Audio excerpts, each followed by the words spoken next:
This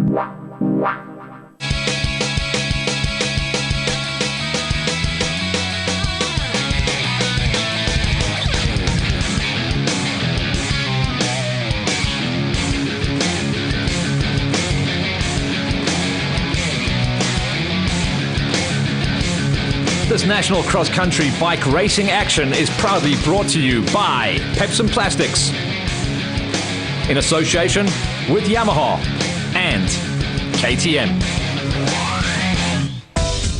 We're out at Rhino Park to get ourselves ready for round number 2 of the Championship Racing Series. It was 7 months ago we were up in the mountains of Lesotho. Now we are just outside of Bronkhorstspruit. Based on the MX Legends motocross track, it's going to be an amazing day. And we've even seen a couple of change of sponsorships. That's how long it's been since we went racing. Huge numbers coming in here as well. In fact, surprise numbers just after the racing weekend, the weekend before. And now we are good to go as all the main players try to get themselves back into the championship hunt and go out racing. The morning session will be made up of a 20-kilometer time trial loop to decide the racing order, and then the afternoon, the big loops. We caught up with the championship leaders before they rolled out.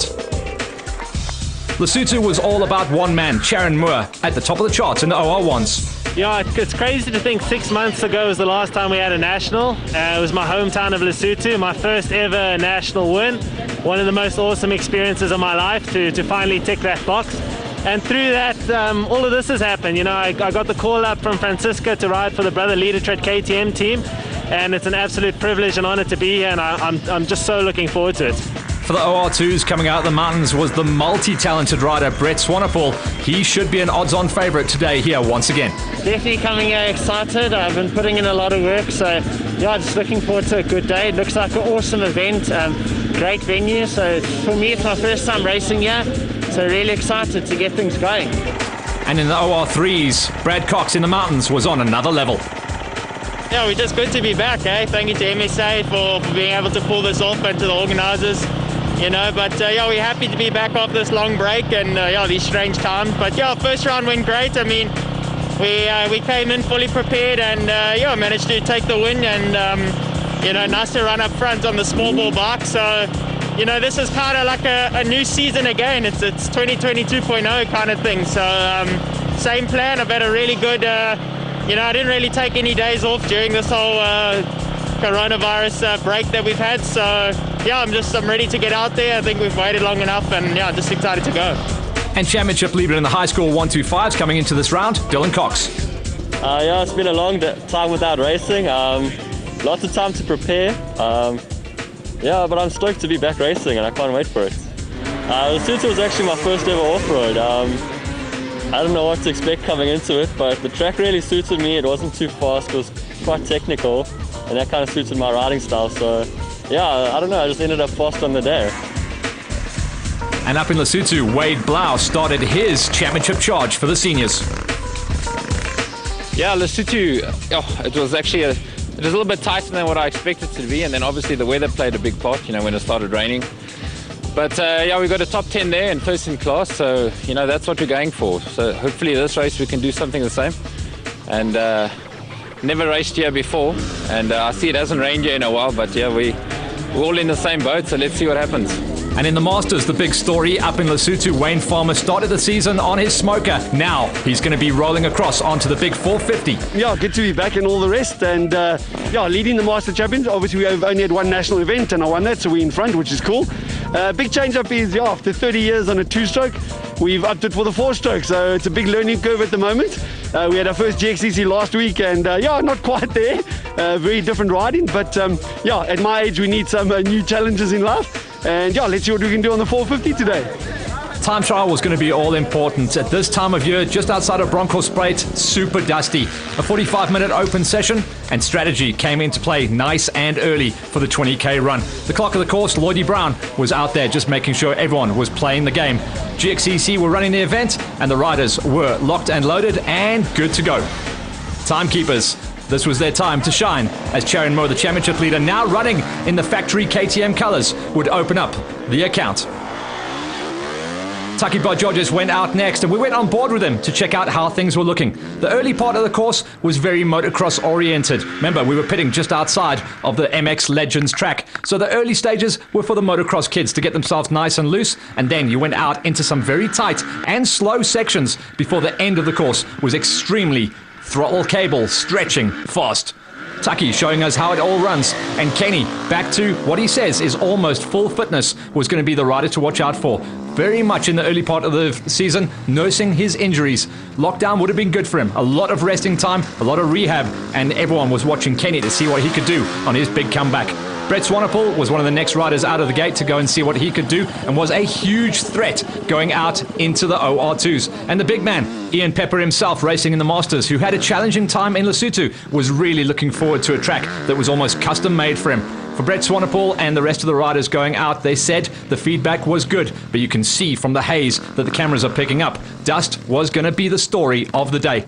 Craig Alcock was out there still racing in his second full season on the Pro OR1s. Wade Blau was going to be one to watch out for sure. Just the fact that he races in the seniors doesn't make him slow at all. In fact, often running high inside the top 10s for the overalls. Brad Cox held back a little bit, and he was going to be a definite threat for the overall. He would want clear air in the main race come later on.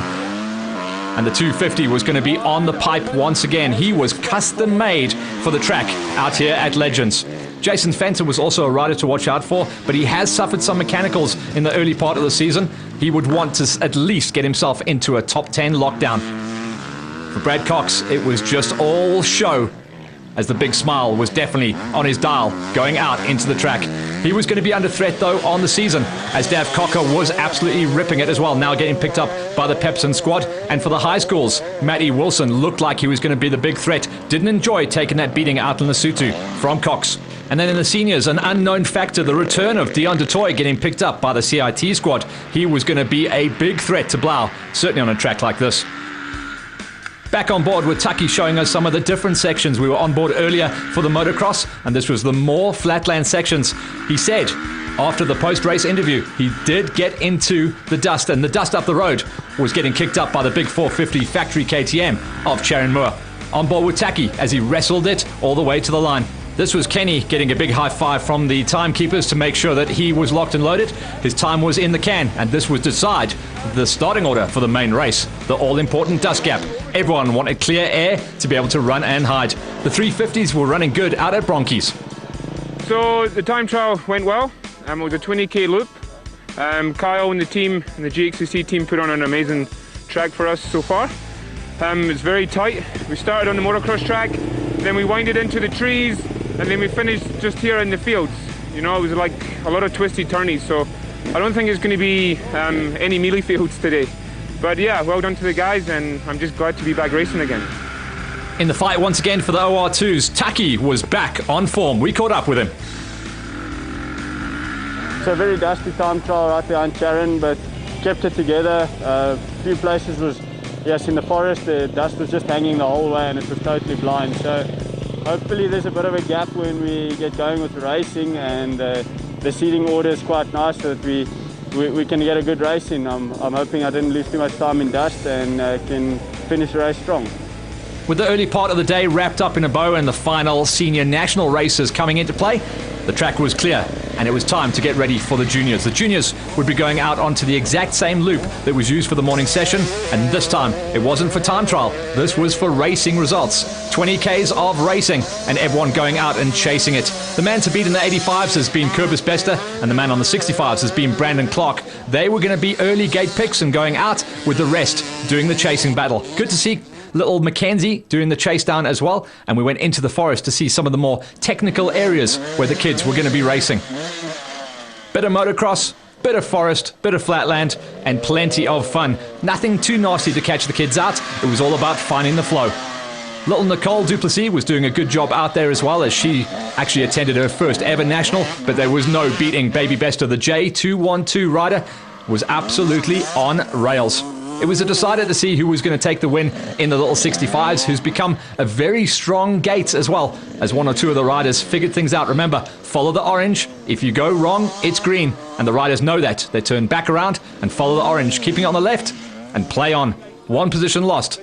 Back into the pits, it was splash and dash. This was lost to the Mohicans, Hanyu de Kock, just getting some words of encouragement as he stayed on the game.